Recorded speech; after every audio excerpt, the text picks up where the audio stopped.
오늘 말씀은 여호수아 7장 6절로 13절 말씀입니다. 조금 긴데 그래도 우리가 함께 교독했으면 좋겠습니다. 번갈아 읽도록 하겠습니다. 제가 먼저 읽겠습니다. 여호수아가 옷을 찢고 이스라엘 장로들과 함께 여호와의 궤 앞에서 땅에 엎드려 머리에 티끌을 뒤집어 쓰고 저물도록 있다가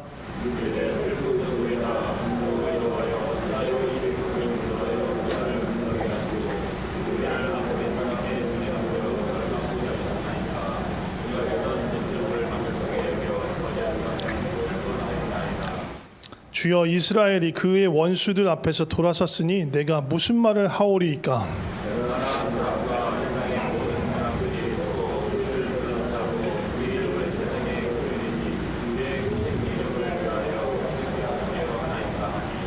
여호와께서 여호수아에게 이르시되 일어나라, 어찌하여 이렇게 엎드렸느냐?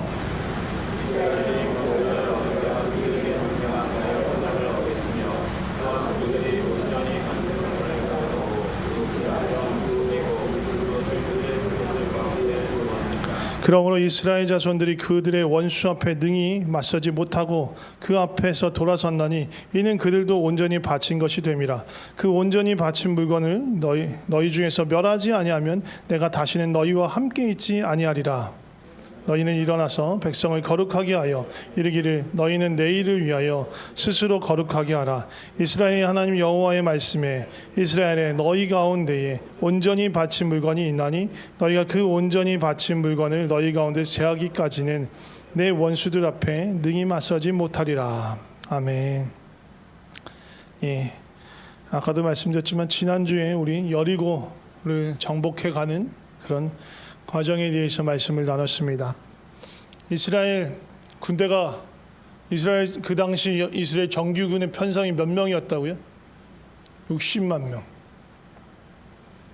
지금 한국군 육해공군 다 합하면 몇만 명? 혹시 승원이 알아요? 제대한 지 얼마 안 된 40만 명. 지금 한국 정규군이 예비군 빼고 육해공군 정규군이 40만 명이랍니다. 지금 40만 명. 우리나라 대한민국 군대보다 더 많은 군대가 이스라엘 군대였습니다. 어마무시하게 많은 거예요. 고대 전쟁에서의 병력으로 따지면 정말 많은 거예요.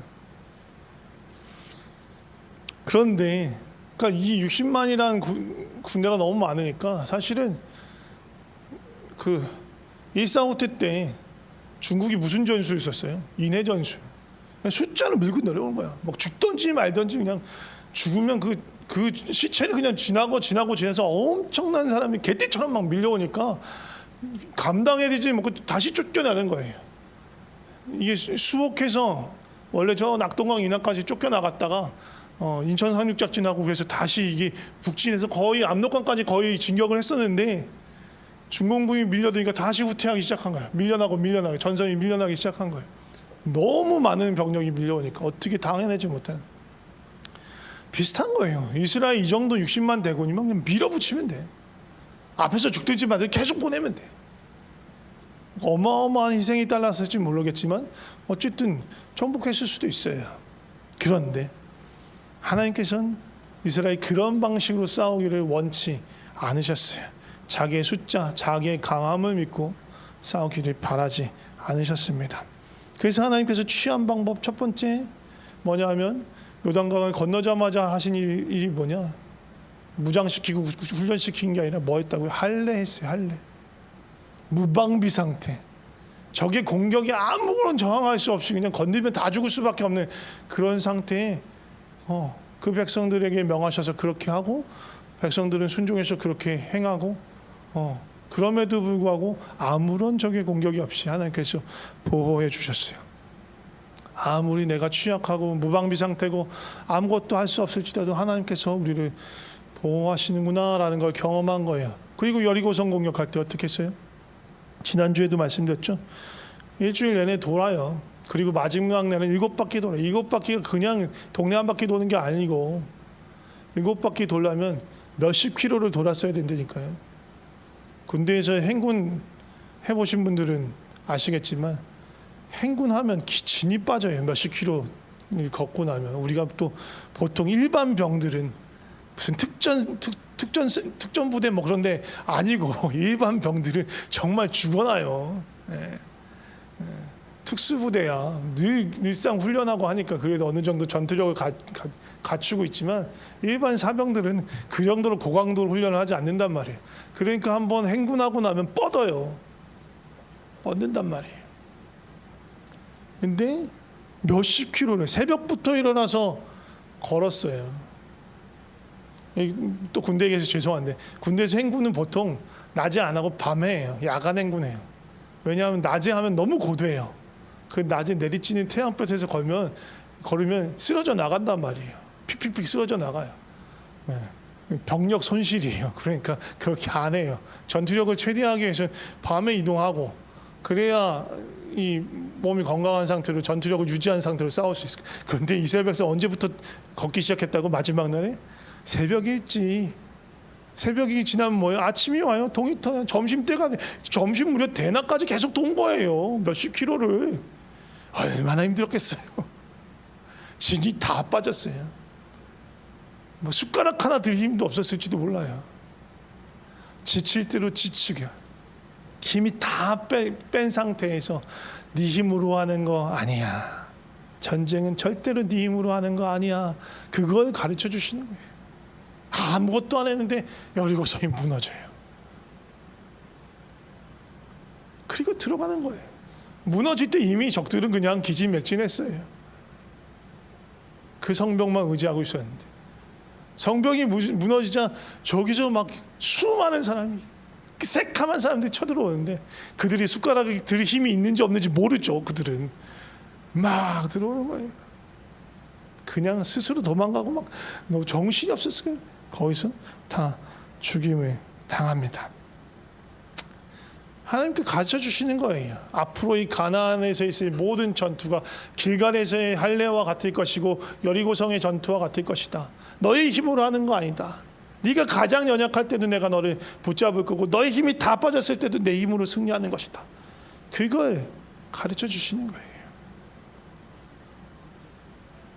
그리고 이스라엘 백성은 그것을 경험했어요. 흥분의 밤이 지났죠. 그런데 인간은 저를 비롯한 우리 모두가 언제 실수를 제일 많이 하냐면 잘 나갈 때, 승리할 때, 성공했을 때,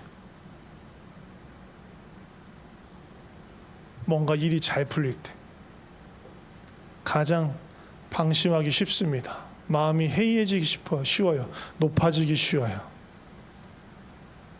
이스라엘 백성도 마찬가지였어요. 여리고성 옆에 아이라는 성이 있어요. 지난주 제가 여리고성에 대해서 잘못된 이미지를 갖고 있었다고 말씀드렸습니다. 크고 견고한 성인 줄 알았던데 큰 성은 아니더라. 작지만 견고한 성이었다. 제가 말씀드렸어요. 근데 아이성에 대해서도 제가 잘못된 이미지를 갖고 있었어요. 일단 기본적으로 아이성이잖아요. 어른성이 아니고. 그러니까 뭔가 느낌적인 느낌이 좀 작을 것 같은 거야. 그죠? 그리고 7장 3절 우리가 6절부터 얘기했는데 3절을 보면 이렇게 얘기해요. 여호수아에게로 돌아와서 정탐꾼을 보냈거든요. 여호수아가 여리고 성하고 마찬가지로 정탐꾼을 보냈는데 정탐꾼이 돌아와서 보고합니다. 그에게 이르되 백성을 다 올라가게 할 필요 없습니다. 올라가게 하지 말고 2-3천 명만 올라가서 아이를 치게 하소서. 왜? 그들의 정탐꾼들이 보고합니다. 뭐라고? 그들은 소수입니다. 많은 사람들이 아닙니다. 모든 백성을 그리로 보내서 수고롭게 할 필요 없습니다. 이 작은 아이성을 치는데 60만 대군이 갈 필요가 없습니다. 라고 보고하는 거예요. 소수다, 적다, 많지 않다라고 얘기해요. 그런데 사실은요, 아이성이 여리고성보다 컸어요. 학자들이 2배 내지는 3배는 컸을 거라고 말해요.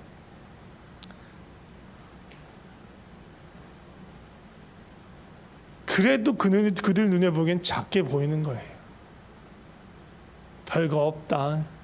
야, 그 두꺼운 성벽이 있는 여리고성도 우리가 무너뜨리고 이겼는데 여기 성도 그렇게 별로 두껍지 않더라. 이거 좀 커봐야 그게 얼마나 되냐. 우린 60만인데.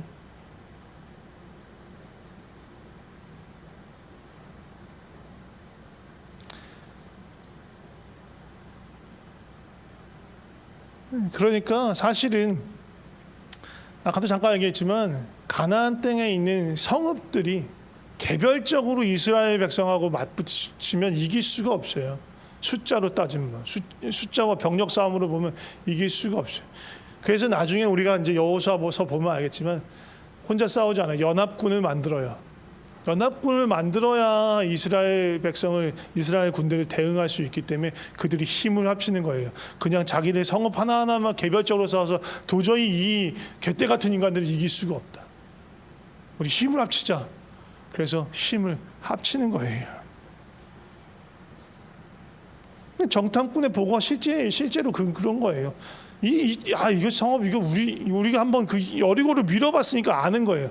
야, 우리가 이만한 병력이 한 번에 몰아닥치면 아무리 견고한 성이라도 별거 아니구나. 하나님을 맞서야 되는데 승리에 도취해서 그런 생각을 하는 거예요. 그 여리고 성 봤더니만 60만 대군이 들어가기도 너무 좁은 성인 거야. 굳이 60만 다 갈 필요 없겠다. 2-3천 명이면 충분하겠다라고 보고합니다. 그리고 여호수아가 그 말을 듣고 정말 3천 명을 보내요. 결과가 어떻게 됐을까요? 병력만 보면 이스라엘이 훨씬 우위에 있고 또 방금 전에 여리고성을 무너뜨렸기 때문에 사기면에서 보더라도 고대 전투는 뭐라고요? 기세다, 사기다. 기세와 사기가 가장 중요한 전쟁의 요소다. 그런데 지금 기세가 오를 대로 오른 건 이스라엘 백성이라면 기세나 숫자나 그런 걸로 보면 이스라엘 백성이 훨씬 우위를 점하고 있죠. 그런데 아이성 사람들에게도 유리한 점이 있어요. 뭐가 유리할까요? 그들에겐 그 동네가 친숙한 동네예요. 지형지물이 아주 잘 이용할 수 있어요. 그러니까 숫자가 아무리 좀 적더라도 지형지물을 잘 사용한다면 훨씬 많은 숫자의 적들을 상대할 수 있어요. 그 대표적인 싸움이 언제였냐면 명량대첩이에요. 명량대첩 때 이순신 장군이 갖고 있었던 배가 몇 척이었어요? 13척인가? 신에게는 아직 배가 13척이 남아있사오니 이 왜군들의 배는 엄청 많았어요. 엄청 많았어. 그러니까 그게 병력 수로 붙어서 싸우면 못 이겨. 근데 이순신 장군이 어떻게 이길 수 있었어요? 그 지형지물, 울들목, 명량 해협이라는 것이 대단히 독특한 그 지리를 갖고 있어요. 그래서 그 조수간만 일어날 때 엄청나게 큰 소용돌이 같은 게 이거 잘못 거기에 휘말리게 되면 배가 그냥 뭐라고 그러죠? 그냥 전복되는 거예요. 빠져버리는 거예요. 그걸 누가 알고 있어요? 이순신 장군이. 왜군은 몰라요. 지형지물을 이용해서 적들을 괴롭히고 그것을 유리하게 끌고 가는 거예요. 전황을. 이순신 장군이 그렇게 해서 승리를 했어요. 아이성 사람들도 그렇게 할 수 있다는 거예요. 비록 숫자는 적지만 여기가 자기한테 훨씬 유리한 동네야. 어디에 숨어 있으면 되는지, 어디에서 공격하면 나는 적들을 보는데 적은 나를 볼 수 없는지, 어디에 매복해서 기다리고 있으면 그들이 꼼짝없이 당할 수 있는지, 그걸 누가 잘 안다? 아이성 사람들이 잘 아는 거예요. 그리고 또 그들이 유리한 점이 뭐예요? 한편으로는 이스라엘 백성이 사기가 오르고 기세가 오른 거지만 다른 말로는 아까처럼 위험할 수 있어요. 방심할 수 있어요. 승리에 취해서. 그 허점을 노리면 충분히 승산이 있는 거예요. 전투에 있어서, 고대 전투에 있어서 중요한 건 기세고 사기니까 기세와 사기를 꺾을 수만 있으면 유리한 전황으로 바꿀 수 있는 거예요. 아마도 이 아이 사람들이 그렇게 했을 거예요. 그리고 3천 명이 들어오잖아요. 막 60만 군이 쳐들어온 거 아니에요. 모르겠어요. 아이성에 이순신 같은 장군이 있었을 수도 있어요. 생즉사 사즉생. 죽기를 각오하면 살 것이고 살려고 하면 죽을 것이다. 그러면서 싸웠을 수도 있어요. 그래서 어떻게 물리칩니다. 불의의 일격을 받아서 사상자가 발생하니까 이스라엘 백성이 놀랐어요. 그럼 급격하게 사기가 저하됩니다. 기세가 떨어져요. 그러고는 주랭랑을 치기 시작해요. 꽁지가 빠지게 도망가요. 순식간에 역전이 된 거예요. 사실 그렇게 많은 사상자가 있었던 거 아니에요. 3천 명이 가는데 몇 명이 죽었냐면 36명이 죽었어요. 60만 대군에 비해서 60만 대군으로 따지면 60만 대군에서 36명 죽었어요. 진짜 얼마 안 죽은 거예요. 그런데도 사기가 떨어진 거예요. 그래서 뭐라고 말하냐면 5절을 한번 볼까요? 자, 아이 사람들이 36명 중 죽여졌어. 그리고 막 쫓아가 이스라엘 백성 쫓겼어요. 그래서 결과적으로 어떻게 했어요? 이스라엘 백성의 마음이 녹아 물같이 되었더라. 그 기세가 완전히 꺾어진 거예요. 이게 기세 등등하게 막 이렇게 올라갔던 그런 기세가 순식간에 사라져 버린 거예요. 상대를 얕잡아 보고 또 지형지물을 잘 이용할 수 없고 또 아이성 사람들이 생직사 사직생이 각오로 달려드니까 넘어질 수밖에 없었던 거예요. 그리고 지금 이 이스라엘 백성이 여리고성을 공격할 때는 누구의 지시를 받아서 누구의 계획으로 공격했어요? 여호수아의 계획이었어요? 아니면 참모들의 작전 어떤 회의였나요? 아니요. 하나님께서 지시하셨어요. 하루에 한 바퀴씩, 그리고 마지막 날 7번째 날은 7바퀴를 돌고 소리를 쳐다. 누구의 지시였어요? 하나님이시죠. 근데 아이성 칠 때는 없었어요. 정탐꾼들이 보고하고 제안한 다음에 여호수아가 그걸 좋게 받아들여서 그대로 했던 거예요. 하나님은 어떻게 하라고 했다는 지시가 나오지 않습니다. 그런데 이거보다 더 중요한 원인이 있었습니다. 7장 1절 함께 읽어보도록 하겠습니다. 시작. 이스라엘 자손들이 온전히 바친 물건으로 말미암아 범죄하였으니 이는 유다 지파 세라의 증손 삽디의 손자 갈미의 아들 아간이 온전히 바친 물건을 가졌습니다. 여호와께서 이스라엘 자손들에게 진노하시니라. 여러 가지 이유가 있었겠지만 이것이 가장 큰 이유예요. 가장 근본적인 이유예요. 그래서 7장을 시작하면서 이 얘기를 하는 거예요. 7장 앞으로 이런 얘기 앞으로 이런 얘기 할 건데 무슨 얘기냐면 이 얘기 할 거야. 이스라엘 사람이 하나님께 마땅히 바쳐져야 온전히 바쳐져야 할 재물이 있는데 그걸 누가 훔쳤어. 아간이 훔쳤어. 그로 말미암아 하나님의 진노하심을 받았어. 자, 이제 그 얘기 할게 하면서 시작되는 게 7장 말씀이에요. 그러니까 뭐 방심했을 수도 있고 지형지물을 적이 잘 사용했을 수도 있고 또 저게 뭐 어떤 일사각오일 수도 있지만 그것보다 근본적인 원인은 하나님께 대하여 불순종하고 하나님께서 진멸하라고 하신 것 그걸 진멸하지 않은 거예요. 이게 온전히 바친 물건이라고 나오는데 이 온전히 바친 물건이 뭐냐면 히브리어로 하면 헤렘이에요. 헤렘은 진멸하라는 거예요. 진멸. 완전히 멸하여 없애는 거. 말살시키는 것. 온전히 바친 물건이니까 하나님께서 완전히 없애라는 물건을 완전히 진멸하라는 것을 진멸하지 않고 누가 챙겨갔다라는 거예요.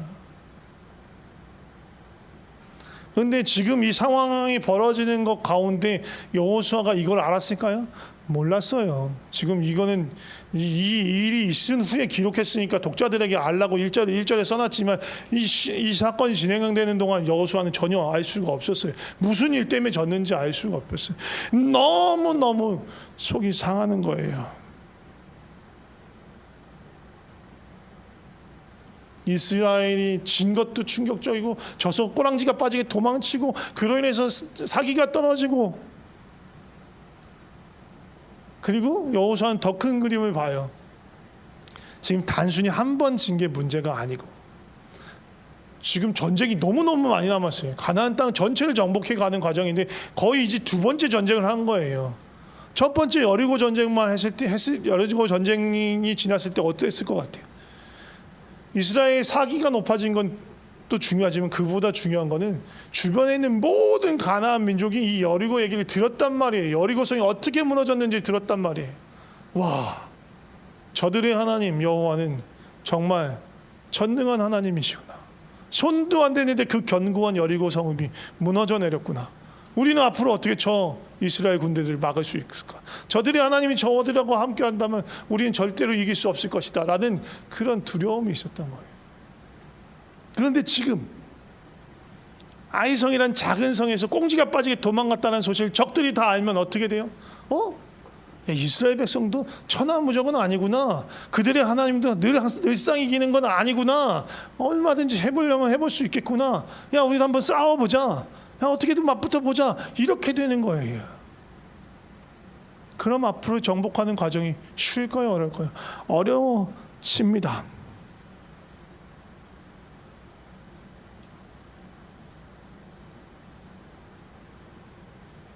그렇기 때문에 이 모든 것들을 염두에 두는 이스라엘을 지휘해야 되는 여호수아는 너무너무 속이 상하고 너무너무 마음이 아파요. 그래서 어떻게 해요? 옷을 찢고 엎드리고 티끌을 무릅쓰고 하나님 앞에 완전히 낮춰져서 하나님의 뜻을 구합니다. 장로들과 함께 그렇게 합니다. 어디 앞에 서냐면 하나님의 궤 앞에 서요. 하나님의 궤가 지난번에 뭐라고 했어요? 하나님의 보좌라니까요. 시운 좌. 하나님이 일단 좌정하신 거예요. 왕좌예요. 그러니까 하나님의 왕좌 앞에 엎드리는 거예요. 하나님 어찌하면 좋겠습니까? 라고 하나님의 뜻을 구하는 거예요. 어디서 어떻게 하려면 얘기 뭐 이렇게 줄여서 오늘 본문에 나왔던 얘기 좀 줄여서 얘기하면 하나님 우리를 도대체 멸하시려고 하시는 것입니까? 차라리 요단강 건너지 않고 거기에 정복했던 시온의 땅, 옥의 땅 거기 그냥 살았으면 좋았을 뻔했습니다. 막 얘기해요. 왜 우리를 여기 이곳으로 보내셨습니까? 또 원수 아까 얘기했던 거예요. 원수들 앞에서 도망쳤다는 얘기들을 이 가나안 모든 사람 들었습니다. 어떻게 합니까? 이들이 이제 우리를 만만하게 여기고 공격할 것입니다. 그리고 최종적으로 하나님의 그 크신 이름이 명성을 잃게 될 것입니다.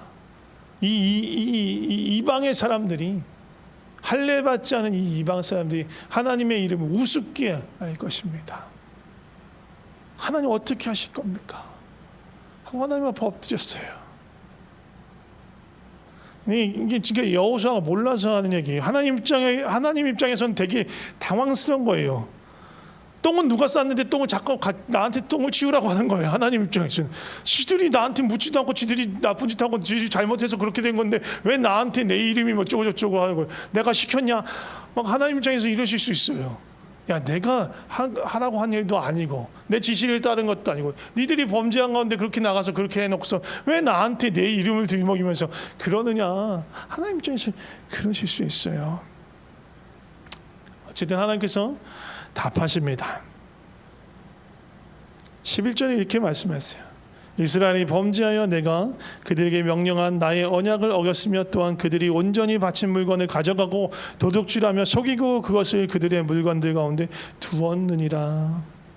하나님께 온전히 드려진 것, 진멸하라고 하신 것, 그 진멸하지 않고 가져간 도둑질한 속이는 자가 있다. 너희 가운데 있다. 그리고 그 결과로 그러므로 이스라엘 자손들이 그들의 원수 앞에서 등이 맞서지 못하고 그들 앞에서 돌아섰나니 이는 그들도 온전히 바쳐진 것이 됨이라. 그 온전히 바친 물건을 너희 중에서 멸하지 아니하면 어떻게 된다고요? 내가 다시는 너희와 함께 있지 아니할 것이다.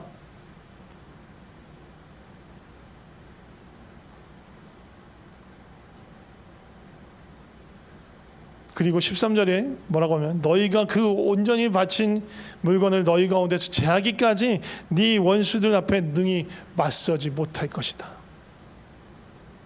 숫자가 그렇게 많은데 60만 명이나 되는데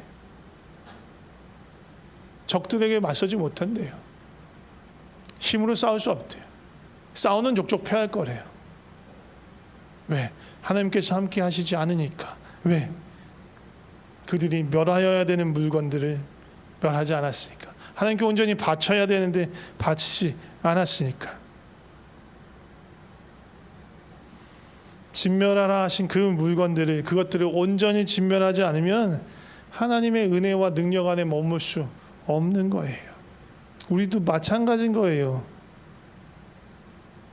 우리도 하나님의 능력 안에 하나님의 은혜 안에 머물기 위해서 멸하라고 하는 모든 것들을 멸하여야 하는 거예요.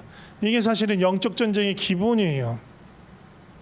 우리의 삶이요 지금 우리가 살아가는 이 삶은 이스라엘의 광야를 살아갔던 그 삶하고도 한편 닮아 있고요. 또 이렇게 여호수아와 같이 함께 가나안 땅을 정복하는 그 삶과도 닮아 있어요. 광야의 삶을 볼 때면 우리는 이스라엘 광야를 지났던 것이 오롯이 하나님만을 바라보며 하나님께 의지하며 하나님의 공급하심으로 살아가는 것들을 배우는 것이 우리에게 있어서 광야의 삶이에요. 그럼 여호수아와 함께하는 그 가나안 정복의 삶은 무엇이냐? 하나님을 알지 못하는 이 세상 가운데 거하면서 하나님의 나라로서 하나님의 백성으로서 하나님의 다스림을 나타내고 살아가는 것, 하나님의 성품과 하나님의 뜻을 나타내면서 살아가는 것, 그것이 여호수아와 같이 이 땅을 정복해가는 삶인 거예요. 십자군 전쟁 막 일으키고 그런 것이 아니에요. 하나님의 뜻에 따라서 내가 온전히 따라갈 때 내 있는 곳에 하나님의 영광이 나타나고 하나님의 다스림이 하나님의 나라가 나타나게 하는 것, 그것이 여호수아의 시대와 같이 살아가는 그 삶인 거예요. 가나안 땅에서도 그 땅을 정복할 때까지 그 전쟁이 끊이지 않았던 것처럼 우리의 삶에서도 전쟁이 끊이지 않아요. 우린 지금 전쟁 중에 있어요. 영적 전쟁 중에 있는 거예요. 그리고 이 전쟁에서 이기기 위해서 뭘 해야 돼요? 하나님께서 진멸하라고 하신 그것들을 진멸해야 하는 것입니다. 구약에서는 진멸하라는 말로 썼지만요, 이거 신약적인 언어로 표현하면 뭐냐면 십자가와 죽음이에요. 십자가에서의 죽음이에요. 바울은 그런 표현을 대단히 많이 썼습니다. 로마서 6장 2절과 6절 말씀 보도록 하겠습니다. 함께 읽어보겠습니다. 그럴 수 없느니라. 죄에 대하여 죽은 우리가 어찌 그 가운데 더 살리어. 6절이요. 우리가 알거니와 우리 옛사람이 예수와 함께 십자가에 못 박힌 것은 죄의 몸이 죽어서 다시는 우리가 죄에게 종노릇하지 아니하려 함이다. 뭐에 대하여 죽었다고요? 죄가 죽었다고요. 죄에 대하여 죽고 죄가 우리에 대해서 죽었어요. 그 얘기는 뭐예요? 우리 가운데서 죄를 멸하라는 거예요. 죄가 없이 하라는 거예요. 물론 더 이상 하나님께서 우리에 대해서 죄의 대가를 묻지 않겠다라는 것도 포함돼요. 죄에 대해서 왜? 내가 예수 그리스도의 죽음이 합해졌기 주께서 그 모든 대가를 지불하시고 죽으셨기 때문에 내가 지불하지 않아도 돼요. 근데 거기서 멈추는 것이 아니라 죄가 우리 가운데 없게 해야 되는 거예요. 죄를 멸하여야 하는 것입니다. 죄가 죽었습니다. 십자가 앞에서. 그것이 현상으로 드러나게 해야 하는 거예요. 그래서 로마서 7장 4절 말씀도 함께 보겠습니다. 시작.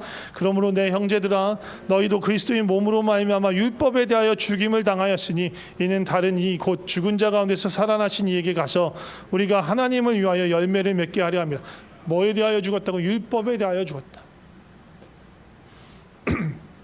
율법에 대하여 죽었다는 건 이제 율법을 지키지 않아도 돼, 율법을 함부로 여겨도 돼라고 말하는 것이 아니고요. 율법을 통해서 육신의 힘으로 자기의 힘으로 율법을 지킴으로 말미암아 얻으려 했던 자기의 그것에 대해서 죽었다라는 거예요. 철저하게 자기의를 부정하고 자기 공로, 자기 자랑을 내려놓고 하나님께 나아가는 것이 필요하다. 그 모든 것은 다 쓰레기고 죽은 것들이다 라고 얘기하는 거예요. 갈라디아서 5장 24절 말씀 보도록 하겠습니다. 같이 읽어보겠습니다. 시작. 그리스도 예수의 사람은 육체와 함께 그 정욕과 탐심을 십자가에 못 박았다. 육체, 정욕, 탐심이 다 십자가에서 죽었다라고 얘기해요. 그것들을 십자가에 멸하여야 된다. 멸하였으니까 그 멸한 것이 현상으로 드러나게 해야 된다고 말한 거예요. 더 이상 육체의 소욕을 따라 살지 말아라. 탐심에 이끌려서 붙잡혀서 살아가지 마라. 세상 정욕에 끌려다니지 말아라. 먹음직하고 보암직하고 지혜롭게 할 만큼 지혜롭게 할 만큼 탐스러워 보이는 그것들 쫓아가지 말아라. 그 모든 것들 십자가 앞에서 날마다 처리해야 하는 거예요. 갈라디아서 6장 14절 말씀 시작. 그러나 내게는 우리 주 예수 그리스도의 십자가 외에 결코 자랑할 것이 없으니 그리스도로 말미암아 세상이 나를 대하여 죽고 대하여 십자가에 못 박히고 내가 또한 세상을 대하여 그러하니라. 세상이 나에 대해서 죽었고 나도 세상에 대해서 죽은 자예요. 더 이상 세상에서 중요하다는 가치가 나에게 의미가 없는 거예요. 의미가 없어요. 근데 의미가 있어 보이죠. 멸하여야 되는 거예요. 제하여 보여야 되는 거예요. 뭔가 세상에서 잘나 보이고 뭔가 인정받고 싶고 잘 성공한 것처럼 되고 싶고 사람들이 부러운 시선을 받고 싶어하는 그 모든 것들 의미 없다라는 거예요. 나에게는 더 이상 의미가 없다. 제하여 버려야 하는 거예요. 그리고 마지막으로 우리가 다 잘 아는 말씀입니다. 갈라디아서 2장 20절 함께 읽겠습니다. 시작. 내가 그리스도와 함께 십자가에 못 박혔나니 그런즉 이제는 내가 사는 것이 아니요 오직 내 안에 그리스도께서 사시는 것이라. 이제 내가 육체 가운데 사는 것은 나를 사랑하사 나를 위하여 자기 자신을 버리신 하나님의 아들을 믿는 믿음 안에서 사는 것이다. 무엇이 못 박혔다고 말합니까? 무엇이 십자가에서 죽었습니까?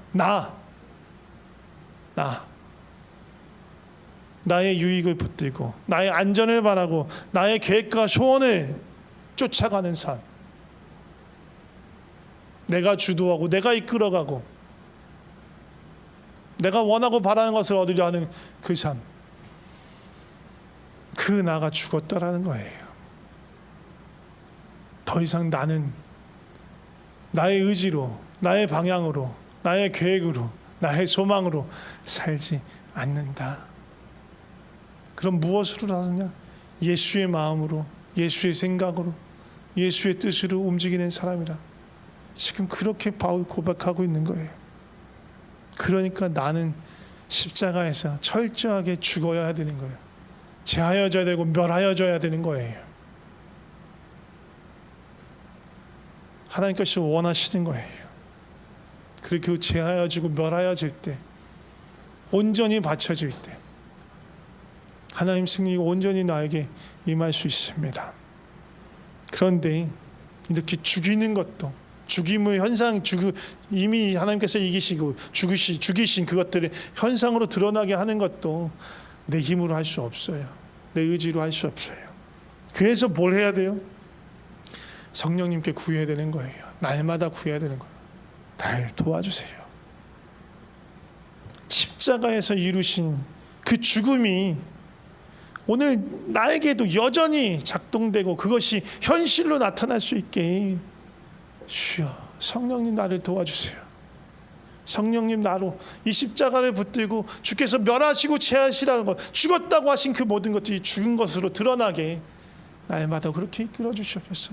더 이상 세상에 사로잡히지 않게, 육체에 사로잡히지 않게, 정욕과 탐심에 휩쓸려가지 않게 주여 나를 도와주세요. 온전히 주의 은혜 가운데, 승리 가운데, 생명 가운데 살 수 있게 도와주세요. 그렇게 주께 구하면서 살아가야 합니다. 그래야 주님이 주시는 영적 승리 가운데 날마다 나아갈 수 있습니다. 함께 기도했으면 좋겠습니다.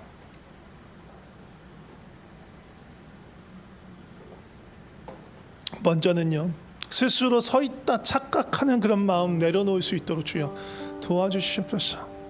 작은 성공에 취하지 않게 스스로 막 할 수 있다, 내 힘으로 해야 돼, 이거 해야 돼, 막 그리고 못할 것 같은 불안해하고 두려워하고 그 모든 것들, 또 내 힘으로 하기 너무 부담스럽고 어려운 것을 만나 두려워하고 불안하고 하는 그 모든 마음, 나아주고 싶다는 그 마음들 주여 내려놓습니다. 홀로 설 수 없습니다. 주여 붙들어 주시옵소서. 주여 붙들어 주시옵소서. 주여 착각하지 않게 하여 주시옵소서. 거짓에 속지 않게 하여 주시옵소서. 주여 도와주시옵소서. 주여 도와주시옵소서. 주여 우리를 붙들어 주시옵소서. 성령님 우리를 도와주시옵소서. 우리는 할 수 없사오니 우리를 붙들어 주시옵소서. 주여 거짓에 속지 않고 엉뚱하게 착각하고 선줄로 알지 않게 하시고 날마다 주를 도우며, 이게 뭉뚱그려서 구하지 않고요, 좀 구체적으로 기도했으면 좋겠습니다. 잠시 하나님께 집중하면서 하나님께 물으세요. 하나님 내 삶에서, 내 마음에서 제하여서 버려야 될 것이 무엇입니까? 하나님께서 가져다 주는 마음, 알려주시는 마음이 있으면 그걸 붙들고 주 내가 이거 버릴 수 있게 해주세요. 내가 엉뚱한 거 붙잡고 있었습니다. 주여 내 힘으로 버릴 수 없사오니 주여 이거 버릴 수 있도록 주여 도와주시옵소서. 그렇게 구하며 나갔으면 좋겠습니다. 같이 기도하겠습니다. 주여 우리 가운데 멸하여야 하는 것이 무엇입니까? 제하여 버려야 하는 것이 무엇입니까? 주여 알려주시옵소서. 알려주시옵소서. 주여